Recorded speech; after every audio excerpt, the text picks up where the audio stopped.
a Playlist original. From Touchstone Pictures, John Keating wasn't your average English teacher. I like Byron. I give him a 42, but I can't dance to him. To the administration, he was a rebel. I'm hearing rumors about some unorthodox teaching methods. To parents, he was a threat. Who put you up to it? Was it this Mr. Keating? But to his students, he was an inspiration. Seize the day. I'm gonna do it! That made their lives extraordinary. Robin Williams, Dead Poet Society, rated PG. Now playing at a theater near you. Check newspaper for showtimes. Hello, listeners. Welcome back to another episode of Back to the Blockbuster with your hosts, Gaius and Jackson. I don't know so much about you, Gaius, but over here in New Brunswick, it is an absolute scorcher on the day that we're recording this. It's a cool 95 degrees for our American listeners, a 35 degrees Celsius for our Canadians here. It's in the middle of a record heat wave, I think, on the East Coast. Has the West been this insufferable, or how are you guys doing over there? So it's hot, but not as hot. It's hot. It's like today it's 73 by the beach, which is like for us, not, in your house, it's not great. It's like you have to like maybe have a fan on. We're also very sensitive to everything. We're sensitive to like, oh, it's too hot and like, oh, it's too cold. Like when you're out here, you'll probably be annoyed by how like sensitive we are to yeah. To, like, well, I probably like it's not often we get heat like this. It feels more muggy right now. Same here over here, which is like kind of gross. Yeah, it's very out of the norm is why I start off bringing it up. It's just quite the day we've had and quite the week we've had over here. So happy to be spending this time inside. I know that's kind of contrary to what I look forward to all summers, to be outside, but too warm to enjoy. So what better way to spend that time than inside in a nice air conditioned place talking about movies? Cannot think of a way I'd rather spend my time and watching them. Watching tearjerkers. Yeah, exactly. The one in question today. This has been one of our anniversary picks for June. I believe the first one that we've recorded this month. For June, yeah. Yeah, for June. So we have three more after this coming. Slightly behind, guys. Yeah, the month has gotten away from us. Because in our minds, I think it felt a lot earlier in the month than it actually was. And really we're recording today on the 19th. It's just a lot happening. There was Father's Day. This guy had a birthday. Happy birthday. True that. Thank you very much. Happy birthday to your face, officially. Other than appreciate the post you made. No problem. And it's just been busy for both of us. So yeah, what feels like it might have been like June 5th in our head is like, oh no, that's the 19th and the month is almost over. And on that note, we're actually past the halfway mark of the year with this episode. I know. Yeah. It's closer to 2025 than it is the beginning of the year, which is crazy. Yeah. Someone posted a thing on Instagram that was like, hey guys, there's only 6 months left of the year. And I was like, oh, finally put that post away. Yeah. The first 2 months kind of drag and then the rest is going to go by in a flash. But yeah, absolutely nuts. But today's episode, finally getting into it, we are chatting I don't even know what anniversary is this, the 35th year? 35th. Or the 40th, 35th. 35th came out in 1989, Dead Poet Society. This is a movie that I chose, one of my picks for the month. That being said, I had never seen it before. It was just one of those options that kind of jumped out at me, and I was kind of just waiting for my chance to get this watch in. I had never really come across it before, but it's iconic for lots of reasons. And as you kind of mentioned off camera, a lot of lines stuck out as just being familiar from out, enjoying movies and all the ways that we see the movies promoted. I've seen so many, or heard so many rather, of some great lines in this movie that were awesome to see firsthand. But you have not seen Dead Poet Society before this episode either. Is that right?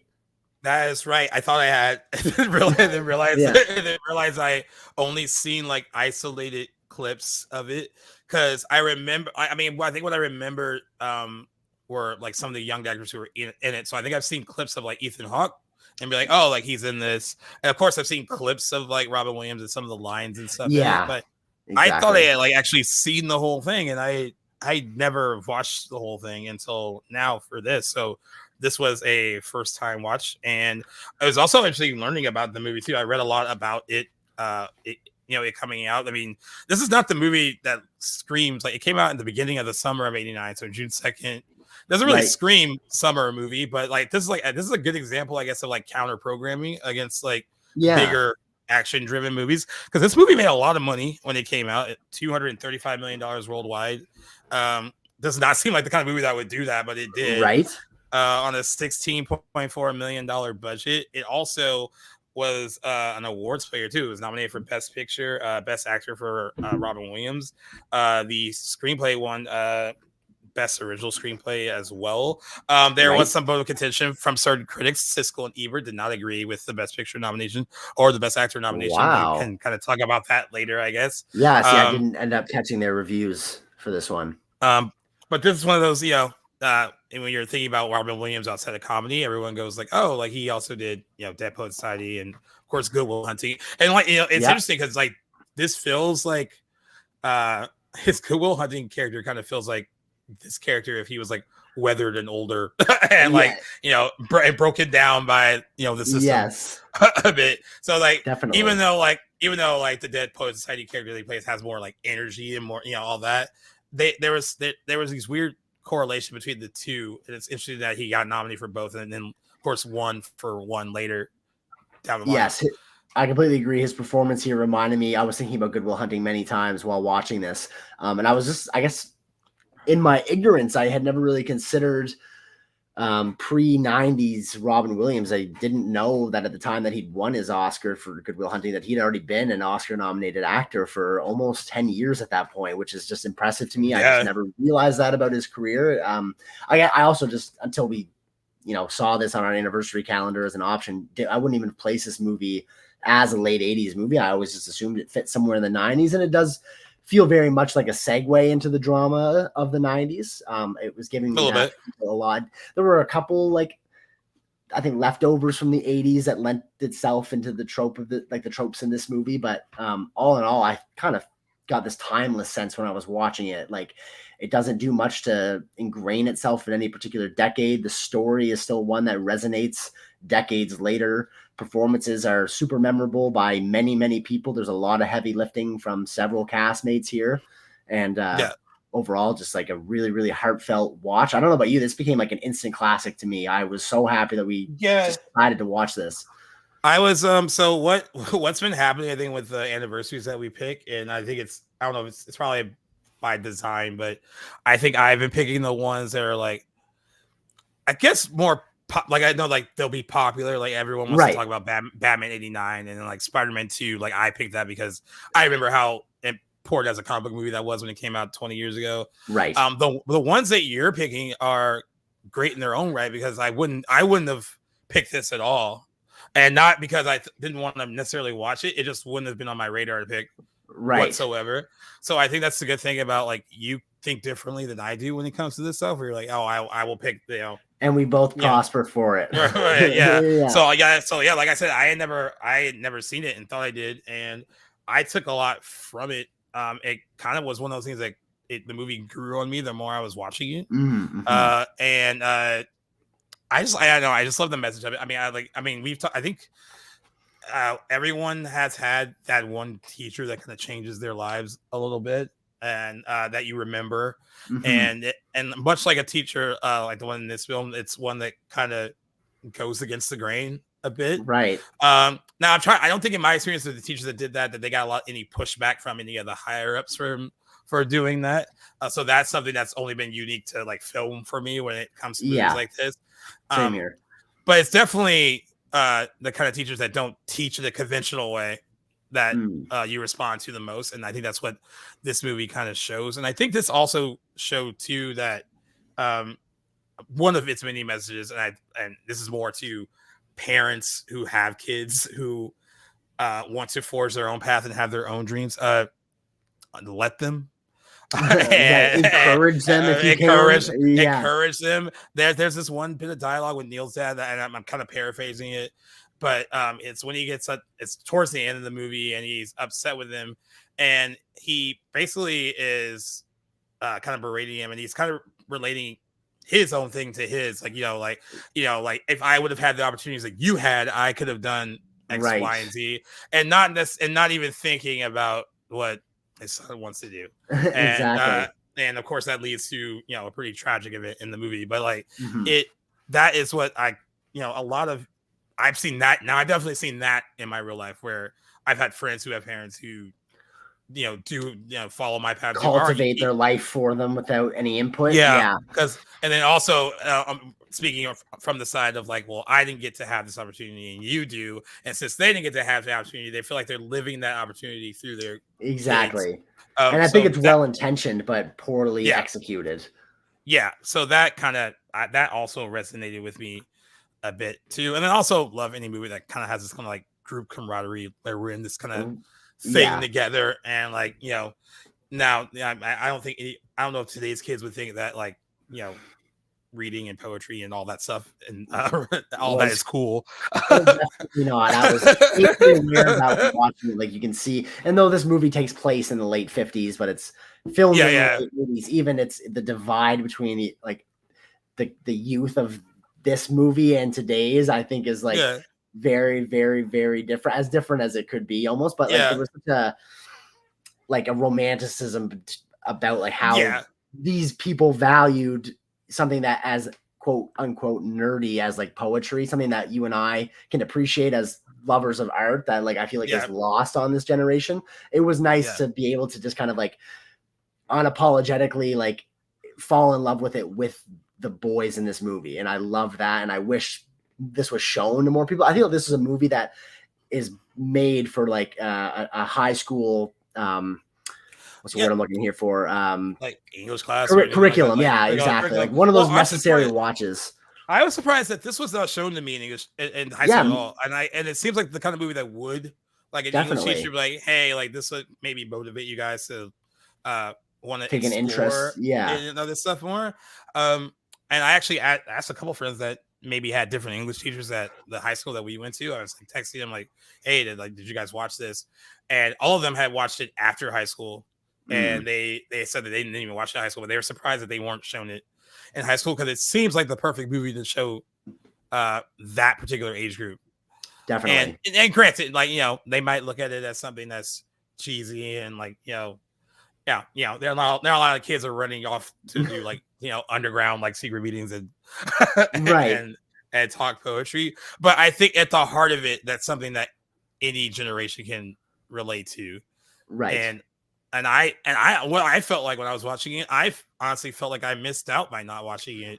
I completely agree. Actually, I think maybe the only thing I'll add that as like an insight as to maybe why this wouldn't be on like a high school curriculum is it is in a modest way anti-establishment, and I think there's a lot of that, like going against the norm, disobeying pre-established rules and norms, and I feel like it does promote that in a way, but never in a way that's harmful. I mean, it ends up one character in particular we'll get into later, I'm sure, kind of suffers from that, but through a roundabout kind of way.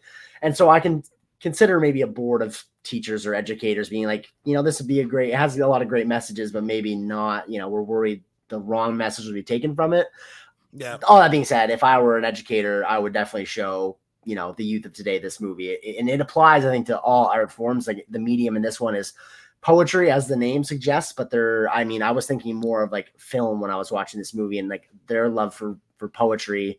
It's like the same as like exactly. Love for movies. You could parallel this with literature, film, more like typical art, but and even poetry too. I had a small love affair with poetry when I was in high school too, and it started with of course Shakespeare himself. It was a really small part of our curriculum in high school, but I was pretty much alone in that. I really enjoyed because we read some of his great plays, but I remember like very much like in this movie as it's depicted early on when Robert Williams' character brings up Shakespeare, you get the moans and the groans and how boring he is. But like you said, like that like the role that Robin Williams plays, that teacher that is life changing, does exactly what anybody would want their high school teacher to do, and make something that on the surface level seems boring and uninteresting, show really how important and interesting it really can be. And I had luckily an English teacher in high school that made Shakespeare worth enjoying, and we didn't read Romeo and Juliet. We read Macbeth and Hamlet, and it was fantastic. I had a blast with those things, and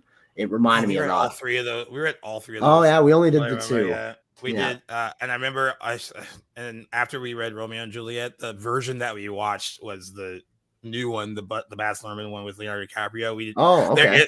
There is a version with Olivia Hussey who was in Black Christmas, and that's like the classic, like old school version of Romeo and Juliet to watch that most schools will have their kids watch. It's problematic now because Olivia Hussey was very young and she was very naked a lot in the movie, and yes, I've heard of this controversy. It's become problematic now. But like I always thought it was crazy that we watched. I know why a teacher would want to show that new one to high school students to keep them interested in, because at least the new one is still using the dialect. It's not like it's like a modernized update through and through. It's just right, just a weird psychedelic fever dream version of Romeo and Juliet. Yeah. But yeah, we read all three, and I remember my English teacher, because Mr. Westerberg was our English teacher, and he also, at least my senior year, was also our drama teacher. So like he was a big important teacher, at least for me, because I could care less about math and all that shit. I was skating through. Same here, and all that stuff into the arts and the social sciences for sure. So Mr. Westerberg, to have him like be like a really informative English teacher and also like be my drama teacher at the time, like my final year of high school, was like a really nice thing to have, because he was very inspirational in the sense that he encouraged us to just kind of be ourselves and pursue our dreams, and he also brought a lot out of us that we probably wouldn't have brought out of ourselves right in high school. It really, in a good way. I don't mean this in an invasive way, but there was a lot of practice exercises that we had, mostly in drama, but even in his English classes, where it felt like a therapy session almost, but in a very positive way, where you were like all it's like learning catharsis, right? Right. So like you were just reading something, you were relating it to your life in some way that made sense to you, and that is like I was watching this. That's kind of like how I felt, is that this guy gave these kids like a reason to like look into themselves a bit more and not just learn the words or just kind of like, skate through life. They were going to do something that they could be proud of. Now, the people outside of that, there's outside forces that will stop you from doing that, and, sometimes it's other teachers. Sometimes it's very domineering parents. And I found myself while watching this, like when I was watching the stuff with I think what's the guy's name? Is it Neil? Yeah, Neil Peary. Character, played by Robert Sean Leonard, who I was like, what can I recognize it from? Later in life, he was on the TV show House for like a bunch of seasons. And, so that's what I recognized him from. But I was like, what would I do if I was in this position, if I had parents, like particularly a dad like that? And it was easy for me watching it to while watching it, be like, no, tell him to go fuck himself. But you wouldn't say that to your dad. Exactly, much easier said than done. But I was at a loss even as a viewer as to what to really. I felt bad for him, as if I knew him. Yeah, and that's what maybe that's just the power of the movie. But I was very detached from them as movie characters, and they felt like real people. And his particular path and journey ultimately ends pretty tragic. But like it. Yeah, I mean, I think I was, like you said, it felt like, it's weird to say that a movie became an instant classic. It came out 35 years ago, but I had never seen it. Exactly. So it's all relative. For me, it felt like it became like an instant classic in a lot of ways, because it combines so many things that I love. Like you said, you can switch out the poetry, writing, all that, and put that into filmmaking and go there. Any kind of art would fall into that, and it was just completely relatable in a way that I didn't expect, even though reading, if you read like a synopsis of it, it's like, all right, this is what it might be, but to experience it was a completely different thing, and I wasn't expecting to be as touched by it as I was. Especially because I think because like I know it's weird, because I always talk to you about, like, because you said you have friends who are like, oh, I won't watch anything before whatever year, whatever year it comes out. And I thought because it came out in '89 and that I would think it felt dated, that I would feel a little detached from what was going on. Right. And I was surprised with maybe a couple of instances where I was like, oh, I could tell, even though it's set, like you said, it said 1959, but filmed in the late '80s. I was surprisingly not detached by it being an older movie, and I thought I was in some way, and it really felt, a lot of it felt fresh still, even 35 years later. I completely agree. I have this sentiment for 80s movies that, like, there's definitely times where I've felt that detachment from like an older movie. Usually when I find it's poorly made, like this is a movie, like I honestly felt like this was timeless. Like again, like both in like the story and the enjoyment of it, and in like the filmmaking technique. Like it looked. I think the advantage though, like kind of as you hinted at, was that it's an older movie that's depicting an even older time, and I think that kind of obscures the limitations maybe that like 80s filmmaking had compared to what we normally watch today. So I feel like that combined with like a just a not complicated way of filming it that grounds it or not doesn't ground it rather in any particular decade made it feel like this could have been from the 2000s, and I wouldn't really know the difference if not for a couple of things like actors' ages and whatnot. But it is weird watching certain actors be like young. I mean, I know I didn't know Ethan Hawke was in this, so I was like, damn.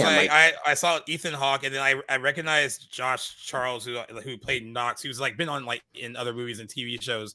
I think he was on The Good Wife. My mom's gonna be. Yep, he was. There he was. Because my mom used to watch The Good Wife. Right. That's why I remembered him from. Okay. So I recognized him, and then of course I recognized the guy from House. But like, it was interesting seeing these. That's the only thing that would take me out of like, oh yeah, this is definitely a product of its time, because these kids, of course now they're all older and more accomplished actors now. But it is interesting to watch some of their like almost like humble beginnings here, and then have them all kind of be paired with Robin Williams, who I mean at this time he had been known for like Mork and Mindy, and I think The World According to Garp and Popeye. He did a movie version of Popeye. Oh, okay, that's the only one I recognize. Those. And he wasn't, and he had done like a lot of stand up, of course, in the 80s too. Like he was a huge comedian.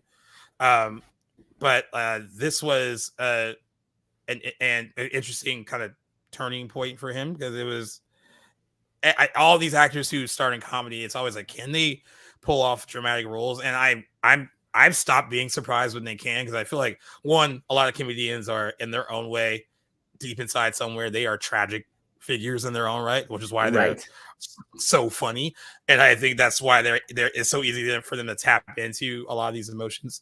But I remember seeing Good Will Hunting for the first time and being surprised by how good he was as a dramatic actor, and that goes to someone like Jim Carrey. Oddly enough, Peter Weir directed The Truman Show. He directed this too. Yes, and he gave Jim Carrey his first kind of dramatic shot, even though the Truman Show Weird. Yeah, and the Truman Show is an interesting mix, because like there is some Jim Carrey, not as over the top comedy, but there is some funny stuff in it. But it is largely a dramatic performance from him. So like it's interesting that that director got to kind of be there for both of these comedic kind of geniuses doing something that maybe they're not necessarily entirely comfortable with. Right.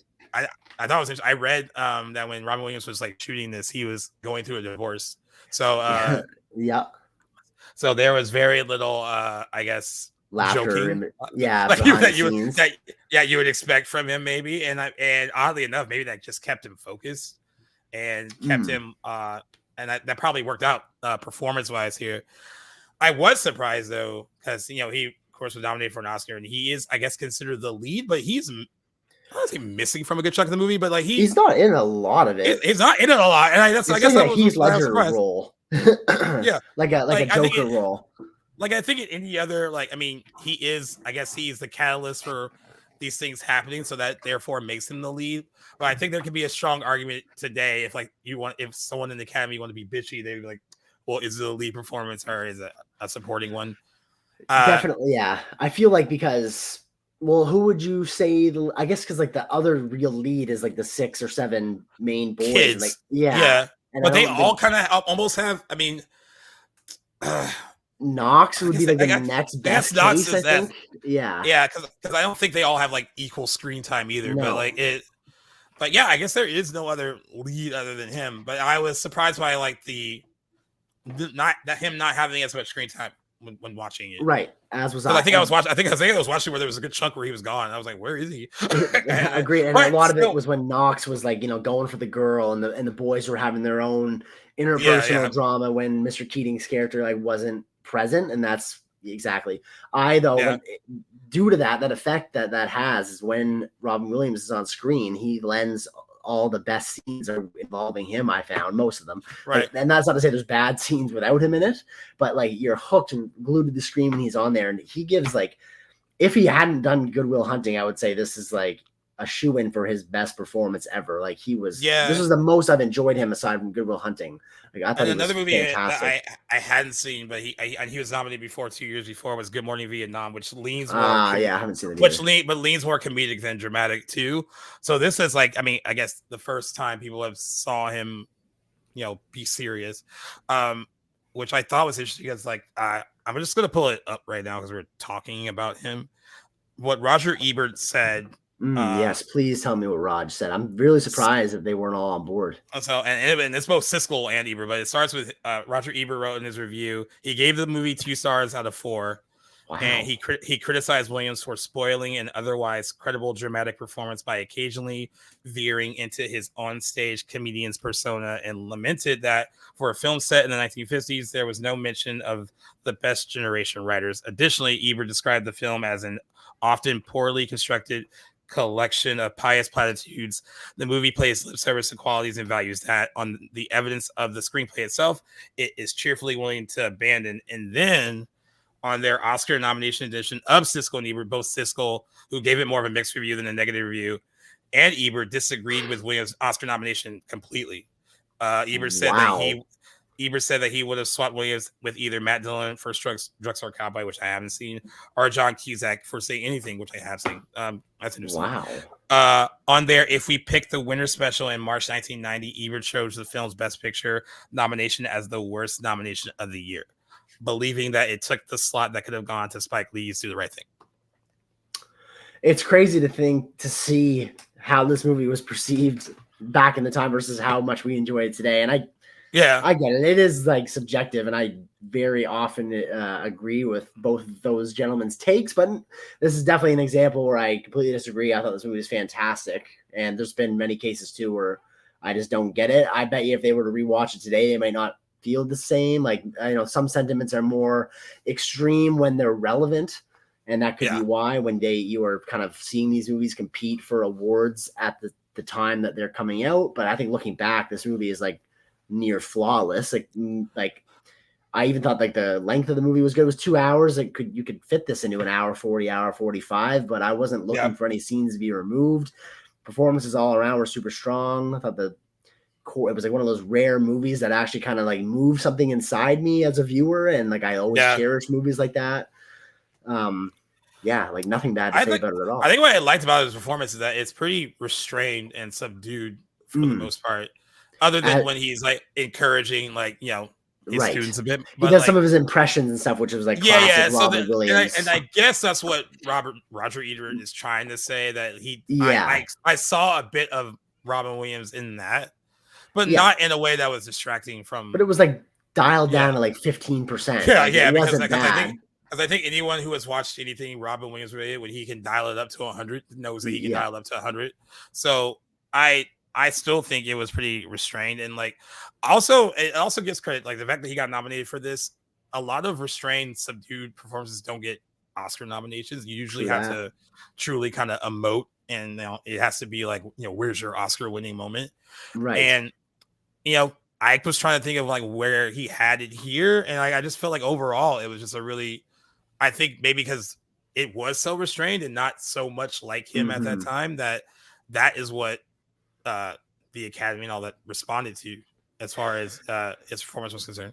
Is there, now on that note, I just like the idea of that question, because you're totally right. Like a lot of the times, and because of the Academy, we see like the quote unquote Oscar winning moment of a performance during the night where they're showing all the nominees, and we get that little clip of like the actor's performance from their respective nominated movie. What do you think it is for, or I guess more what I'm segueing to is, what's your favorite like moment in the movie, like involving Mr. Keating? Not so much just in general, but like, what is it about him? If there's one scene, like, what do you think it is? I was trying to think. I was like, and there's almost certain subtle things that he does. Right. That's how I feel too. Because it's never really over the top. But there's that one scene where Neil comes to him and he tells him, it's after his dad tells him that he absolutely will not be doing that play. And he's like, he tells him like, oh, I can't back out now. It's tomorrow and I'm the lead. And he's like, whatever. And then he goes to Keating and tells him that, he's going to do it. But even though it's like, dad's going to be really upset about it, like, whatever.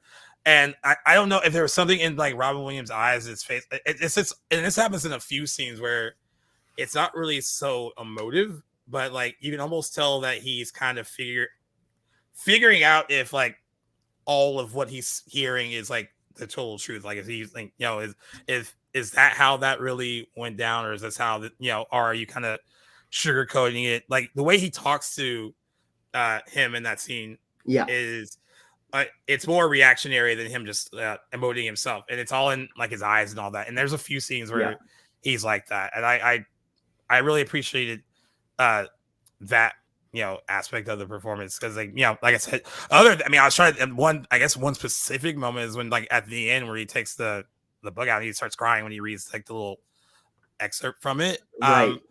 That's the only time I think he even really truly emotes in the movie, or more so than throughout the whole thing. But yeah, it's mostly so restrained that it's more in how he a look he gives, or that's what I appreciated about it the most. What about you?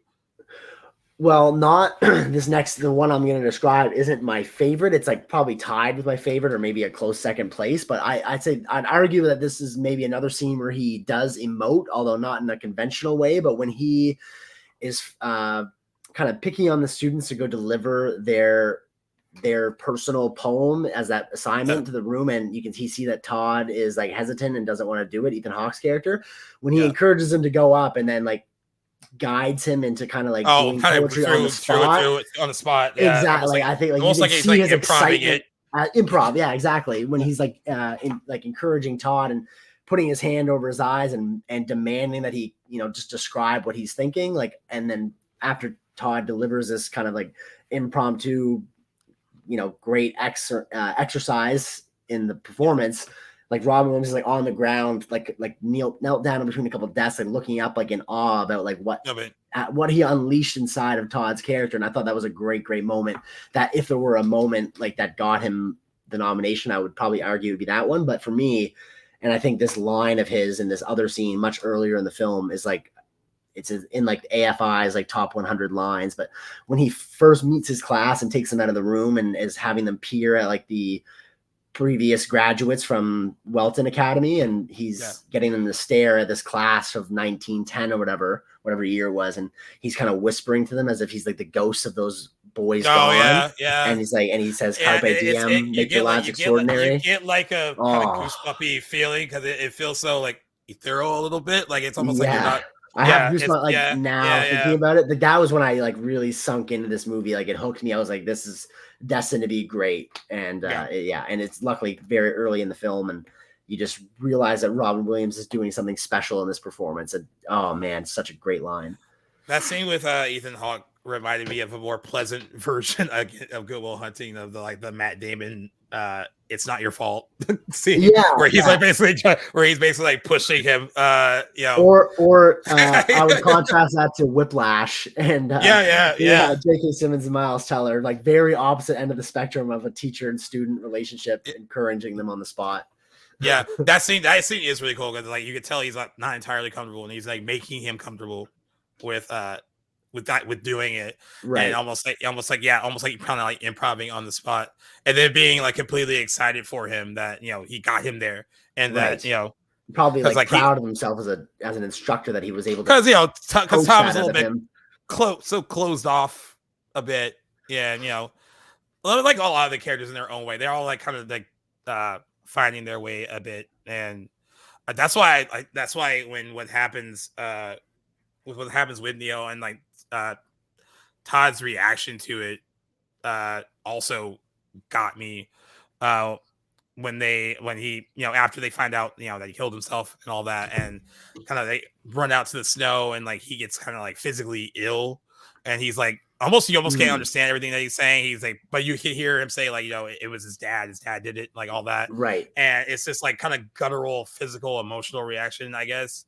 I really because watching that character in the beginning, who was so completely a bit closed off, and then see him at a point where he can be so comfortable to let all that emotion out, just one showed the growth that the character had gone through up to that point, and then also showcase how close that group had become at that point too. Right. And like what that loss kind of meant to them. And I guess that scene was in one take too, with Ethan Hawke in the snow. That they only had there's a small window of snow coming down. Yeah, and, I guess it was supposed nice. to be inside, and the director said last minute like they were going out because they liked the way that stuff looked. So it was up to Ethan Hawke to nail it.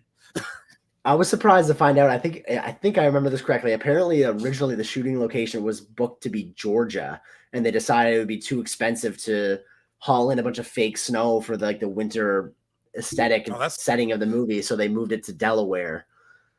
I thought that was interesting. Because everything shoots in Georgia now. Wait, what'd you say? Everything does?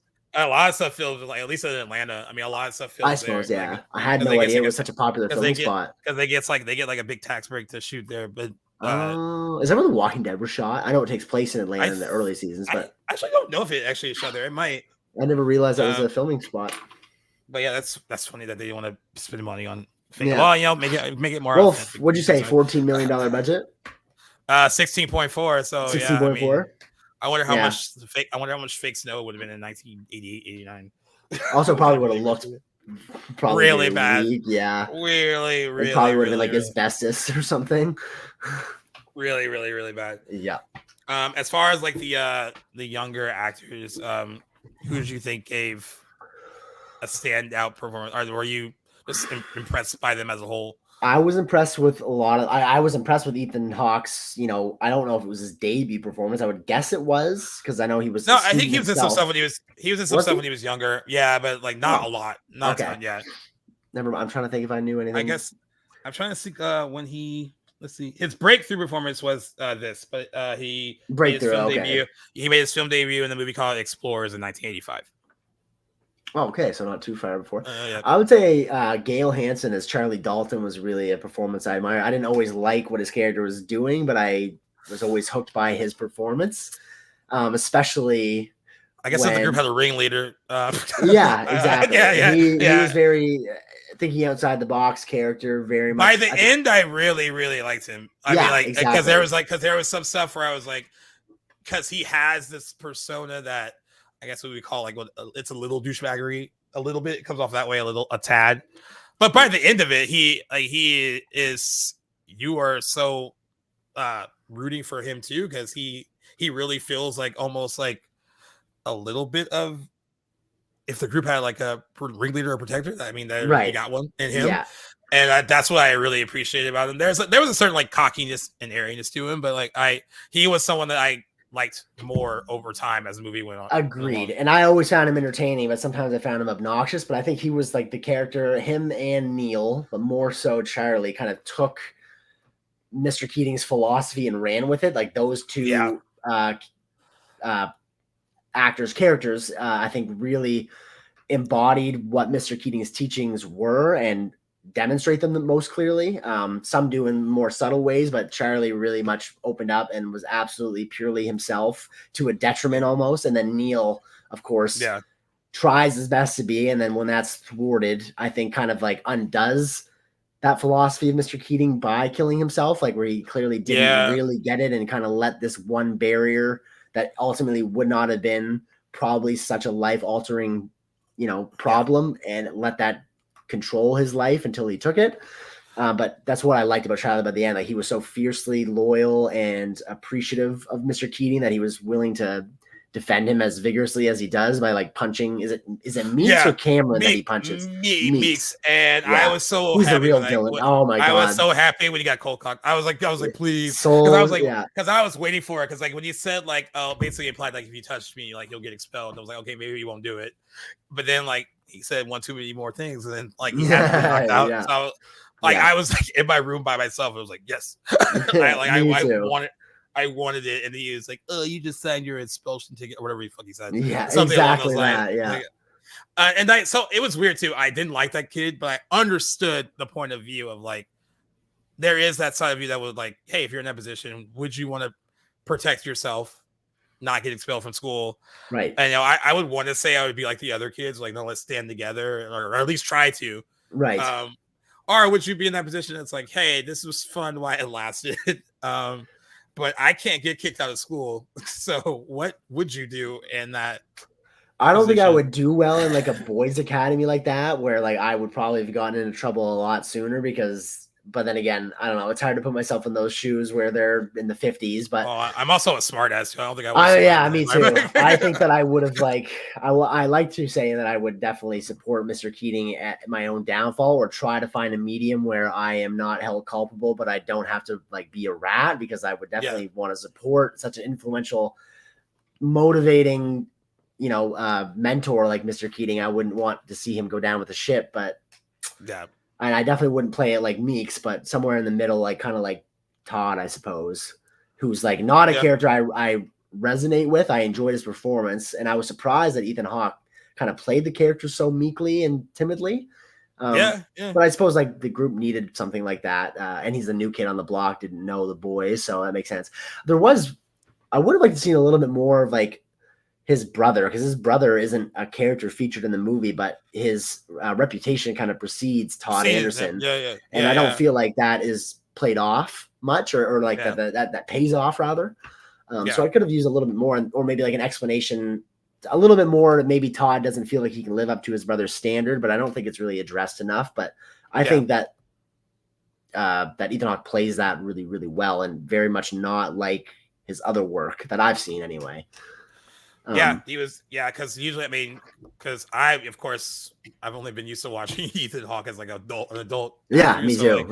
And he's usually not meek. Well, he's not meek in Trading Day. I was like I wouldn't call that meek, I guess, but like it's definitely in comparison to Denzel Washington. He's a subordinate for sure, but he's also not a pushover either. Right. So that's the closest thing I think as an adult performance. And I don't even want to call it that. Like he's not really meek and mild, but like, it is interesting to see him play something like this. But he played it well. I couldn't really, that was another thing. I couldn't relate to a lot of the characters myself.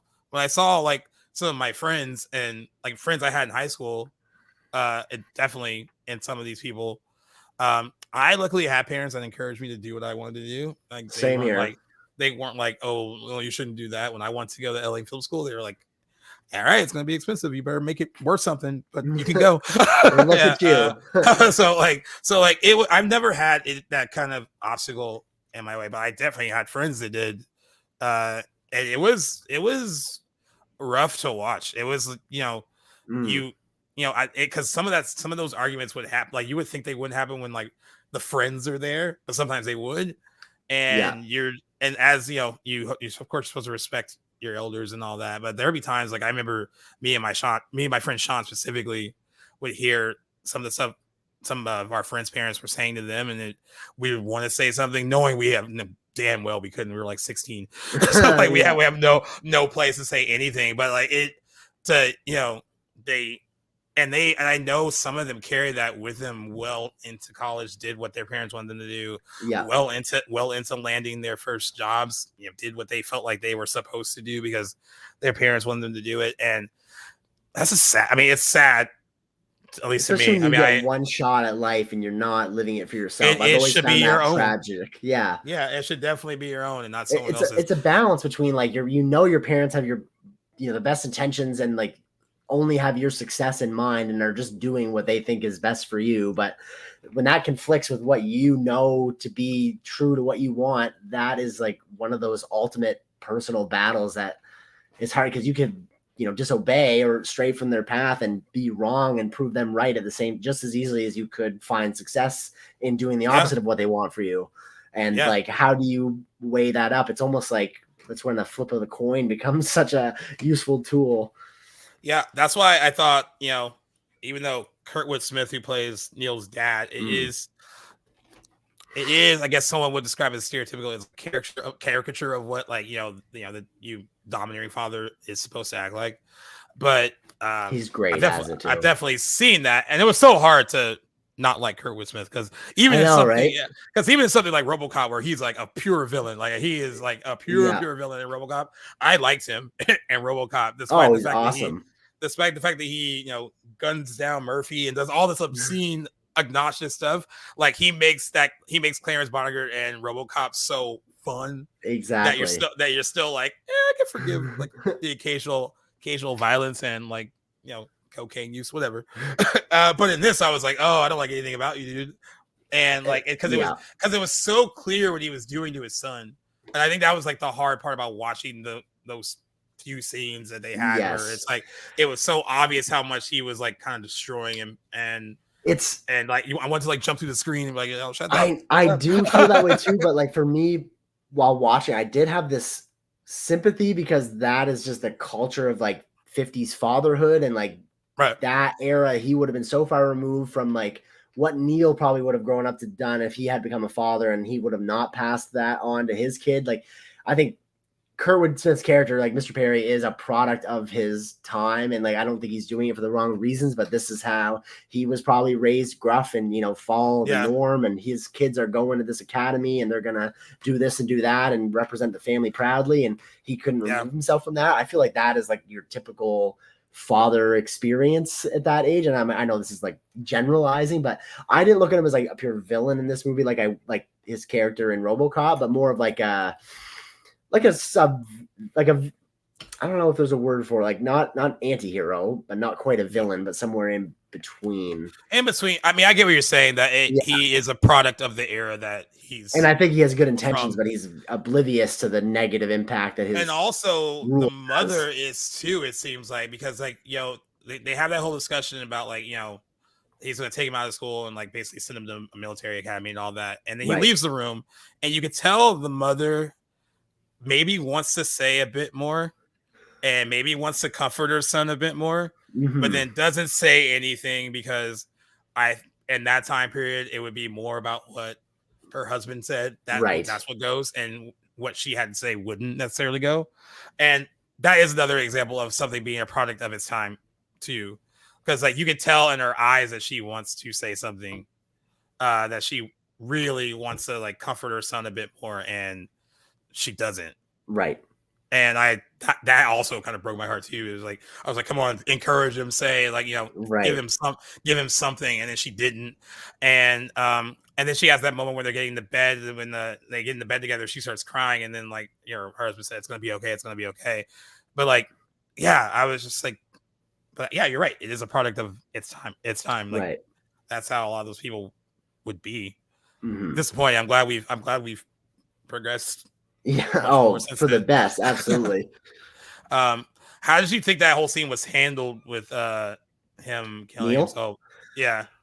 I don't want to say I necessarily saw it coming, but one thing that I was interested in how it was shot is it gave me horror movie vibes once Neil kind of gets out of bed and like ceremoniously puts the crown on the windowsill, and you think he's gonna jump or just like leave and rebel. Like that's kind of where I thought that scene was gonna go. I thought he was gonna run away. Yeah, he was gonna run away into the snow, back to school, and say, you know, fuck you, mom and dad. Like I'm doing what I want to do. That's really what I wanted for that character to do. Which would have been like maybe a Disney movie moment, I guess. Exactly, and and I appreciate the screenplay for not having it work out that way, as much as I wanted Neil to get what he, you know, wanted so badly.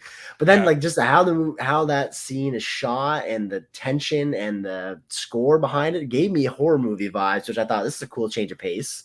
The way I thought that scene was going to play out, because when he took the gun out and then it cut back to the dad and he woke up, I guess my interpretation of the scene at first was maybe that the dad felt some guilt and maybe dreamed that, and that's that's where I thought that was kind of going. Because he was like, because he kept saying like, I heard a noise, and she didn't hear it, because she was like, what noise? So I thought maybe it was just something in his head. The more he looked around, and then you're like, this is leading. The more he looked around and he saw everything that Neil like kind of left, like that like how we had saw it. I was like, oh no, they're going here. But I mean, there was more power in not showing it. Yeah, I agree. Just like the smoking gun, literally, and then the hand and the blood on the. Did you notice the blood splatter on the wall? It was really subtle. I did not notice that. No. Yeah, you do see blood on like the curtain and the windows behind the desk where he would have shot himself. And I was like, it was very like blink and you miss it. And then, because at that point I wasn't sure if maybe Neil was just pulling teaching them a lesson or something. And then we see smoke coming up behind the desk from the barrel, and then you see his hand. It's like, okay, but. As much as I dread that scene, like from the parents' perspective, like finding their dead child, like I feel like that type of scene is such a great showcase for actors to show their range. And Kurtwood Smith, I've never seen act in that capacity, like in the way he does in those few moments when he discovers Neil's dead. And it brought me right back to a traumatic scene. You ever watch season 1 of 13 Reasons Why? Yep. Before Netflix edited it out. Before they edited it out. Yeah. So I watched it when it had come out, and that scene before Hannah, like I found it was actually not much impacts me, but her suicide was so graphic. It's pretty graphic. Disturbing. But even more like gut wrenching to me was the parents' discovery and their reaction, and sort of the denial I think that both mothers have in those parallel scenes. Where like he's okay, they're all right. This didn't happen. Yeah, that got me. Oh my god, it's like that, just so true to life. It's like you might as well just imagine that was actually their son or their kid dead right there. So great acted scene, as quick as it is. It's you see it coming, but I always find it such a great metric for how an actor or actress can like emote on the spot like that. Even Kurtwood Smith's like the whole like my son. I mean, like even a scene before that, I was so angry with him, right? Right. Like, oh no. And then like table turns 180 degrees. And then it's like what would happen in that moment, even for a father like that who is kind of so upset with him and do as I say, and like in that moment, that's just his kid. And exactly. That's what I kind of got from that. And then I lost it because then I think it was a couple of scenes after that where they of course were putting this whole suicide thing on this unconventional teaching that these kids have been getting. And then I lost whatever little bit of sympathy I had for them. I was like, oh, they haven't learned anything. And I think that was like, I don't think I needed a scene of like a realization like, hey, like, well, maybe I did want to see that they knew that they fucked up, but I think deep down they knew.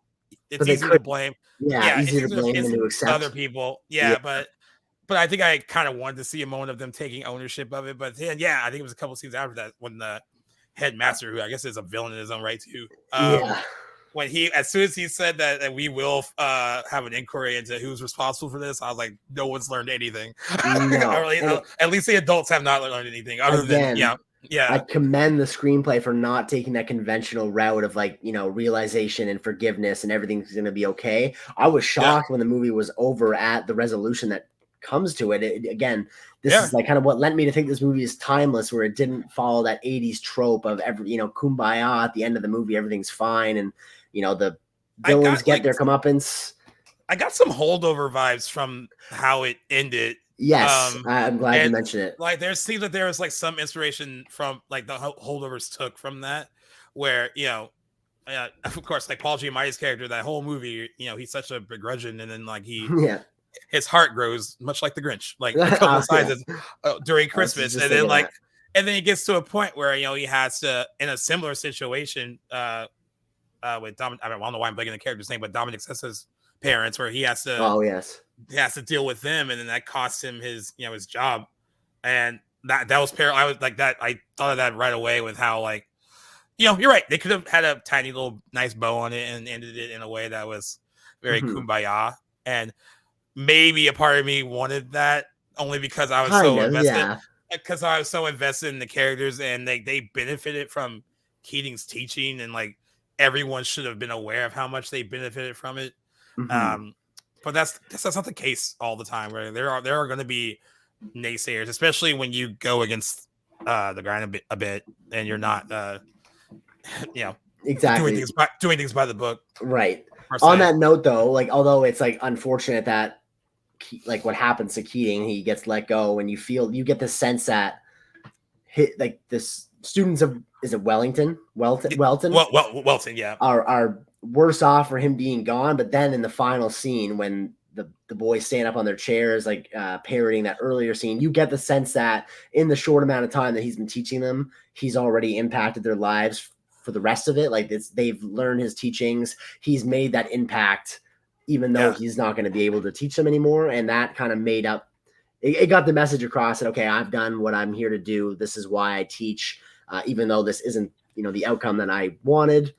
The message has been, received at least, and the boys demonstrate that by, rebelling against what's Mr. Nolan, which I thought the name was funny. Kudos to Norman Lloyd, the late Norman Lloyd, who played him, because I did not like him at all. But that's how good the actor was. He actually passed away in 21, so fairly recently. Wow. He was born in 1914 too. Oh my word! Yeah, he was.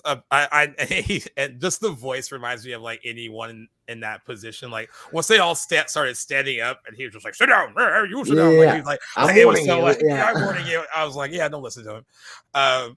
But yeah, I had to watch that final scene because that's the only scene like I think I've seen isolated clips of, and completely out of context. So I was like, I didn't know why. And then also Family Guy made fun of them standing on their chairs doing the "Oh Captain, My Captain" thing. Is when I haven't seen that parody. There's an episode where Brian goes to teach. I think it's Meg's school or Chris's, whatever. He becomes like a professor there, and it's played for jokes or whatever. But that's one of the first time I actually heard the whole "Oh Captain, My Captain" stuff. Nice.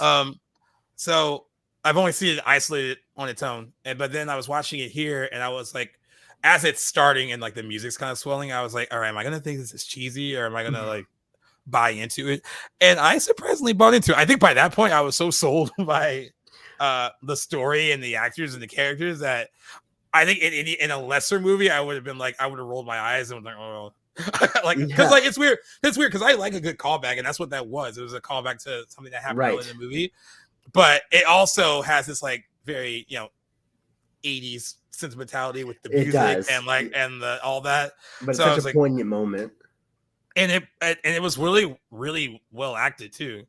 And I love how it builds because like you could hear the students saying all these things that like Keating's like, oh, I'm familiar with that. This is something I've taught them. Like, and you can see him smiling, and then just there like, and then that kind of final thing of like them standing up to kind of show their support of him. Right. I could take a little cheese. That was fine. I thought it was awesome moment. I thought it was really well done, and like I don't know if like a lot of movies would have ended on that note today. But, like I feel like a lot of people who would have made something like this today would want to make sure that the audience has total closure. Like with everything. Exactly. But again, like just not eminent, like not relative to real life. And that's why I, value the ending of this movie, even though it's not what you want for the characters that you've come to love over the last 2 hours. It's still, a realistic, and you still feel something from it, even though it's not what you anticipated. And I don't know, I thought it was a fantastic way to end for not being what I had hoped for, which is an odd parallel. Yeah, I mean, I thought it was interesting. I like what you said, that you were happy that it didn't have like the, he committed suicide, and everyone learns the error of their ways, and right? And then of course Keating gets to stay, and then everyone apologizes to him, and blah blah. It could have gone that right, like I guess. Would that have been satisfying to you? No. I'm saying that's what I'm. It's kind of what you want, but like it's you have to take your feelings out of it, and I think a part of me is thinking with my feelings of like, well, he deserves like a little bit of validation, and sometimes when I'm watching a movie, I forget that like this is an isolated story. It doesn't continue past that point, but I think I think you can relate to, like sometimes you watch something and it's like you can almost imagine like what a scenario would be like after the credits roll for those characters, right? And that is sometimes like I have to learn to take my feelings out of it, because it ends on this note where it's like, oh well, the whole suicide thing is kind of blamed on him, and like it's just that part left me feeling kind of rotten and make me upset, and like I kind of wanted that validation for him, because it's definitely something that wasn't his fault. But I guess like at the end of the day, the core characters that knew him and knew what they were learning from him knew it wasn't his fault, and knew where to place that blame, right? And knew that he was teaching them something that was very valuable, that was going to stay with them the rest of their lives. So it's interesting to separate your feelings from like being a viewer sometimes. Definitely, because like what's right for the movie isn't necessarily like the kumbaya like happy ending. Some movies that's absolutely the right way to go. I felt like Peter Weir and whoever wrote Tom Schulman, went the correct route, and I thought it was super satisfying. I can see people not being huge on this ending, but based on the reviews of this movie, it seems like mostly people enjoyed it for the most part. 84% on Rotten Tomatoes. I don't know what the Metacritic score is, Got a 79 79. Metascore and an 8.1 IMDb, so that's pretty Yeah, spot I was on. surprised. I was surprised with the IMDb score. I thought it was gonna be like in the sevens, which I was gonna be fine with like a mid-high 7. I saw it was an 8.1. I was like, people really responded to this movie. It got an A+ cinema score from opening day Oh, audiences nice! too, Wow. which is rare. And to counteract, most people did like Robin Williams' performance in this. I was surprised that Roger Ebert didn't really. Yeah, me too. And Gene Siskel didn't vibe with it. This is a great segue into your final thoughts and rating of the movie, your personal score. Okay. I want to know. Off the top of my just how I felt out after I was finished with it, I would 4.5 it. Okay, nice. Yeah, so you really like this movie. I was surprised by how much it really did touch me. And like I said, I thought I was gonna be completely detached from it just based on when it came out.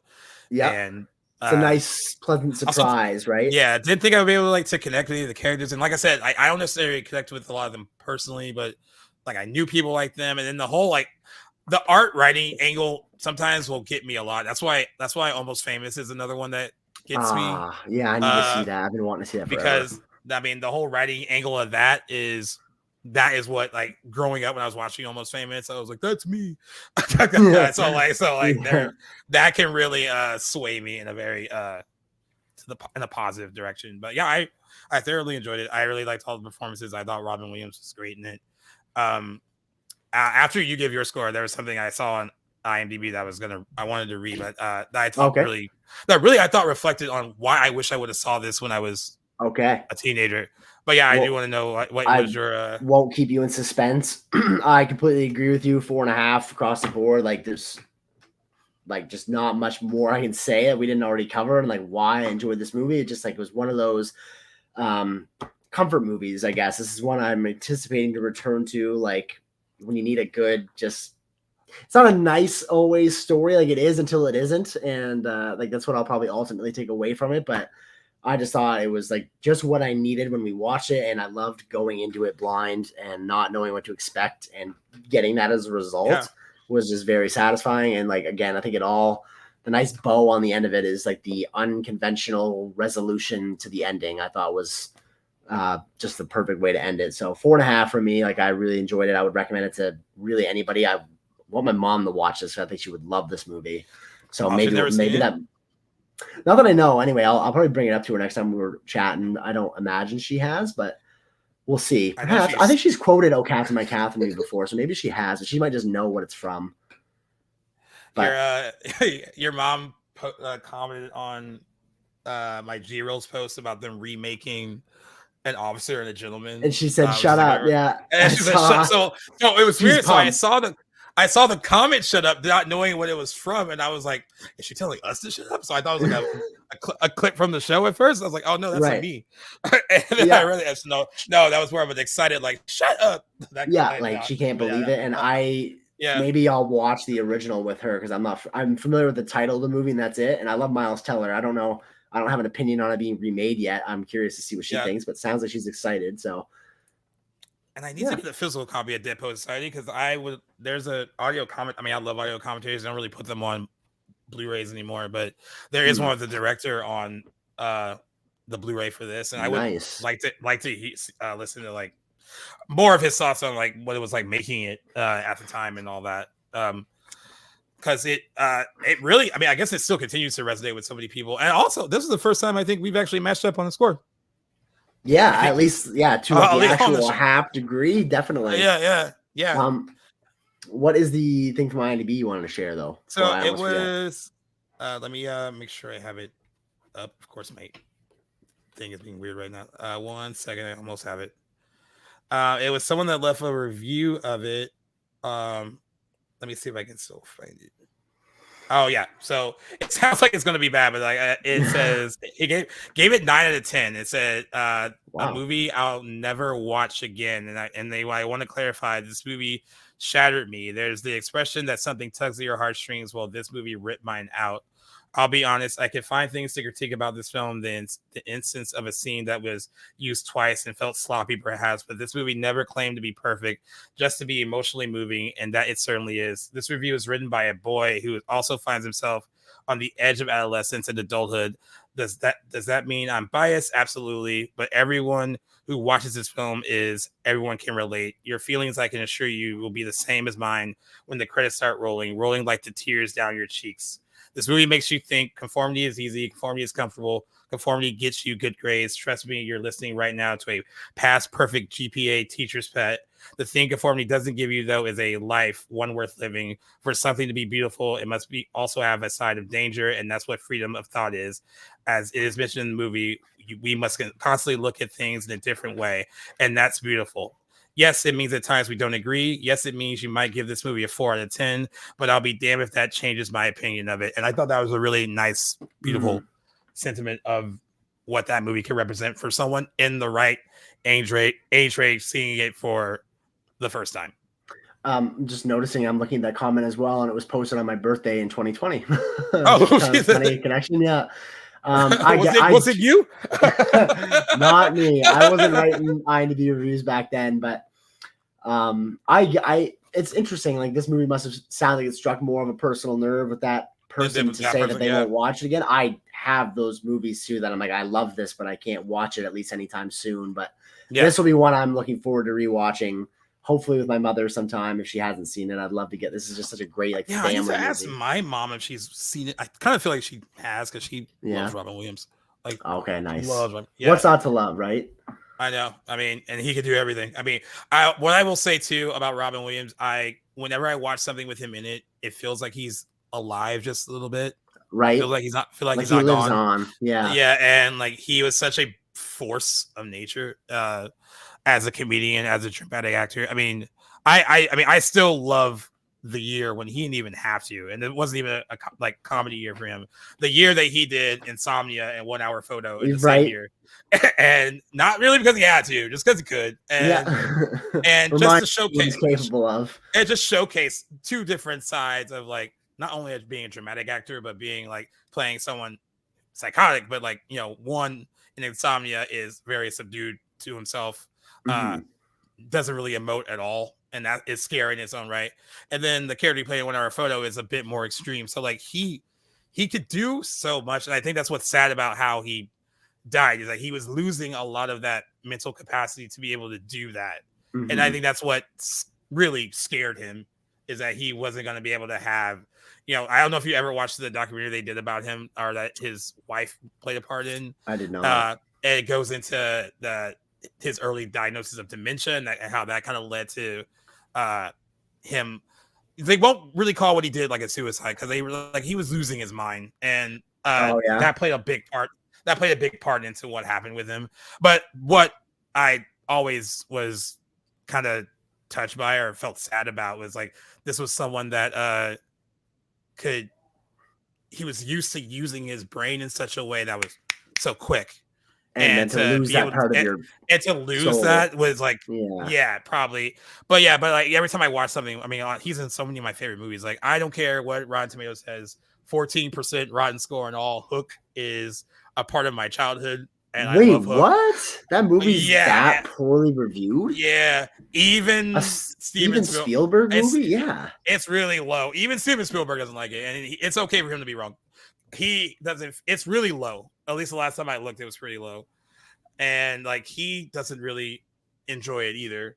But, well, yeah, I mean, it's not that well reviewed anywhere else. It's nowhere near a 14. It's got a 6.8 IMDb and a 52 Metascore. Like, I've seen lots of movies with those scores that I hold in high esteem. So I won't let that deter me. I just didn't know it was that, even Steven Spielberg was like, "Oh, it could have been better." I'm like, "Well, man, it's good to us that us kids that grew up with it, we love it." Shut up. But yeah, he was just a great performer all the way through, and this just reminded me too of like just like all the little things that he could do in a film. So I respect it. really enjoyed him as far, and I'm just glad we have all these like movies of his that you can. I know, right? That's the best part about film. Is whatever flavor of Robin Williams you want, whether you want to laugh or you want to cry, you got it. Exactly. Or if you want to be a little scared, you can do that too. Yeah, true. He left a lot in his wake. But yeah, this is a good pick from you. Thank you very much. I actually love this pick because they actually more so than the movie itself, it got like there were other parts of the conversation that stepped out of the movie and just like what the movie talks about and inspires. So I really liked that part of the conversation too. I really, much different from like all the stuff that we talk about.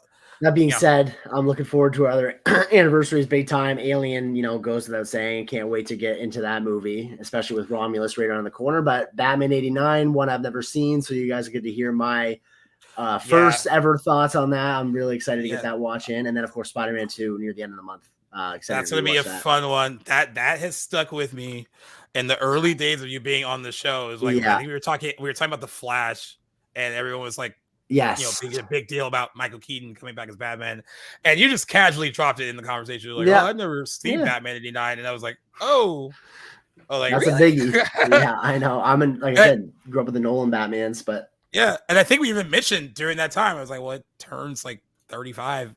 I think it's next year. So this has been well in the making. Oh yeah. So that'll be fun. Much different movies. We have Batman 89, like you said, Spider-Man 2, and then your listeners pick an Alien. And again, good job on the listeners pick. We would have been okay with the Notebook too. We were like actually like I forgot that's what it was competing against. Like low key, if the Notebook won, we would have been like, oh, what? And then we would have been okay about it. We would have been perfectly cool with it. I love that movie, I like unashamedly. So but yeah, looking forward to bringing you all those anniversaries. I know we are in the middle of June, but we will crank them out in time before the month ends. Definitely. We're excited for that. And I guess that's episode 179. Is that where we're at right now? That's correct. Back to the Blockbuster, a very special anniversary episode. We will have a news episode for you. We're on a tight schedule this week, so I think what will likely happen is what we've done a lot lately is kind of double up. There's not a lot of news this week though. There's like nothing, not a whole lot happened. Hey, but we will say, hey, good on Paramount for not merging with Skydance. I will mention that because that didn't happen. That fell through. That fell through, and it doesn't look like it's going to happen anytime soon. And then Sony backed out of their deal with them. So right now we have Paramount all to itself. Nice. And hopefully no one tries to step in on that. But yeah, we have more anniversary episodes, like we said, more special episodes coming your way, more episodes of our deep dive spinoff as well too. Thank you for responding and reaching out for that and suggesting some great movies to add to that list as well. And as always, if you want to listen to all of these things, you can find us wherever you get your podcasts, whether it's Spotify, Apple Podcasts, Good Pods, wherever you listen. But you should also listen on the Playlist Studio app where you can get from the Google Play Store or the iOS Store, because Playlist is our podcast network. They treat us very well. They treat us so well that they emailed me today and they're like, "Do you guys have a new episode this week?" I was like, "Yeah, it's Jackson's birthday. We're recording today." Nice of them to look at.